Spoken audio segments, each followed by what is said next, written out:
Sa video na to may mga special guest ulit tayo. Si Chef Boy Lato Lato at si Mr. Coco Quick. At syempre ang poging-pogi si Eggy Neggy Peggy Neggy. Sa video na to maghihiwa tayo ng papaya, tapos ay maggigisa at magpiprito at magfo-food trip naman tayo dito mga katuks. Hello, what's up and good day sa inyo mga katuks. Bali 5 motor naman tayong aakit dito mga katuks. Nagsimula na nga kami bumiyahe dito.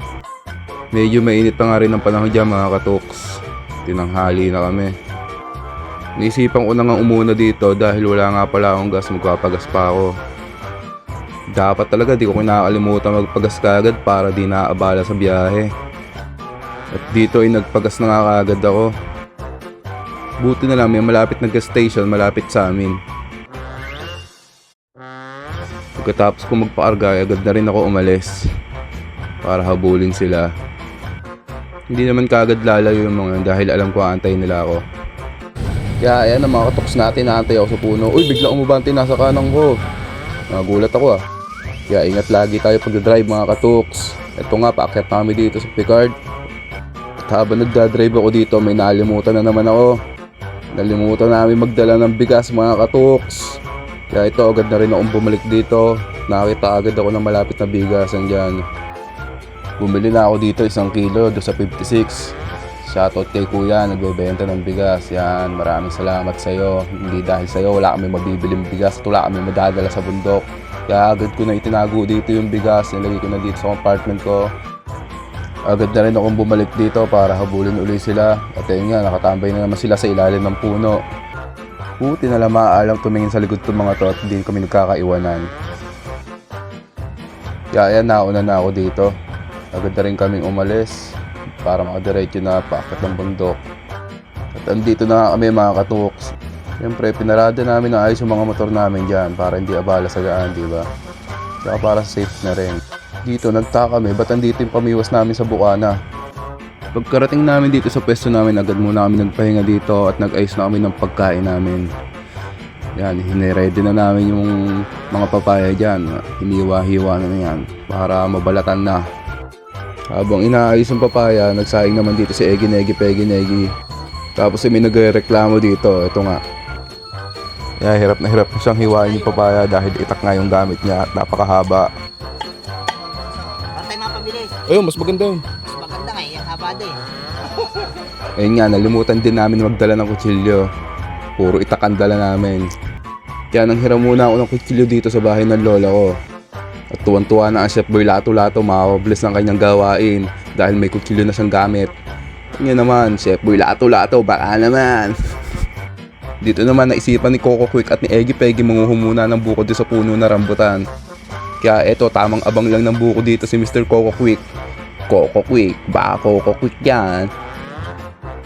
O diba, walang ka-effort sa kanya nakusa napunta yung mga buko.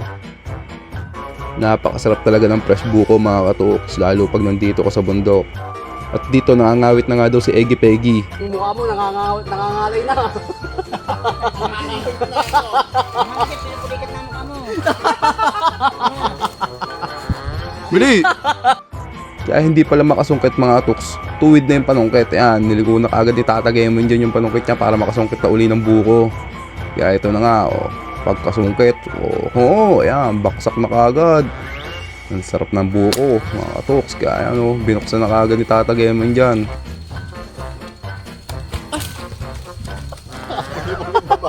Kakagulo ko yung mga buko eh.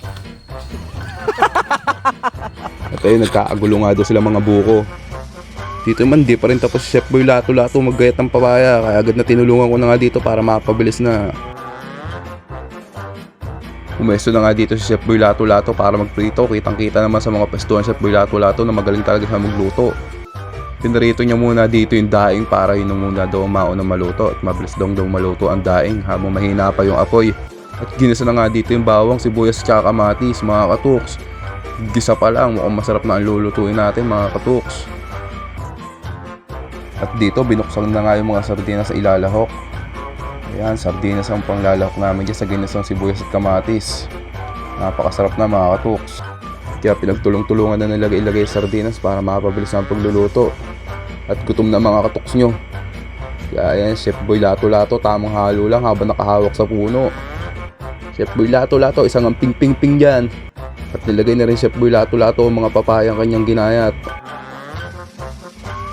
Ito, tamang bantay na si Eggy Peggy Neggy dito at gutom na nga daw siya.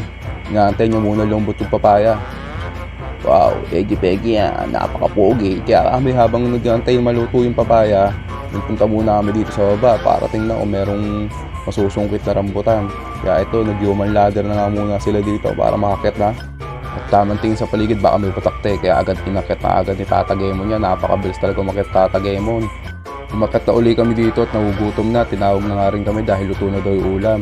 Ayan, tinikman na ni Tata Gemon kung maalat ba. Okay naman daw. Ubuo muna daw kami dito ng dahon ng saging. Kaya ayan. Oh, wala rin. Sirarin yung dahon.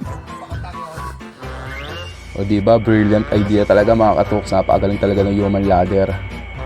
Kaya dito, inayos na nga namin yung aming kakainan. Ayan, pinagpatong na lang namin yung saging dahil sira-sira din naman yung dahon.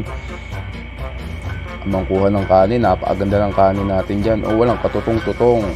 Tsaka crispy daing. Kaya dito, nag-start na kami kumain. Hinarangan naman ni Eggy Peggy Neggy yung camera. Pinakuha ko na nga yung cellphone ko dito at pinalipat ko dito sa kabilang pwesto para kita kami lahat ng kumakain. Ayan, food trip na naman tayo mga katuks. Sobrang init nga ng papaya dito mga katuks. Paso-pasungso namin dyan, tsaka dila. Pero carry lang, gutom na kami. Walang mainit sa katuks na gutom. Kaya pagtapos namin kumain dito, nagpunta na kami sa baba lahat. Siyempre nagpahinga muna kami dyan, di ko lang nakuna ng video dahil busog na eh. Nanguha na kami dito na rambutan at ayan, namitas na kami dyan. Nasa baba na yung mga rambutan. O diba, para nangunguha lang ng cherries. Kaso sobrang langgam kaya minadali na namin pangunguha dyan mga katuks. Pagkatapos namin mamitas dito na rambutan, inakit na namin yung rambutan dyan para makapagpahinga na. Ayan, pahinga na tayo mga katuks. Pagkatapos namin pahinga, umakit kami doon sa may motor namin sa garahe. Para yan, may karga na namin sa mga motor namin yung mga dalahin.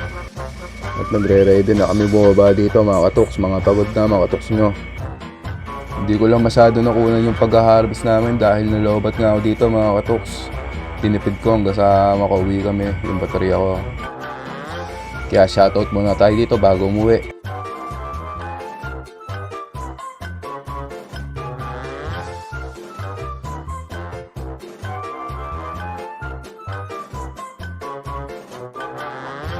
At eto, nakauwi na nga kami mga katoks. Ayan, may nagpapa-shoutout pa dyan, oh. Pinsang ko. What's up daw? Si Josh Bautista. Maraming salamat ulit sa panonood nyo mga katoks. Sana'y mapaunlad natin ang Katoks TV. Maraming salamat. Goodbye.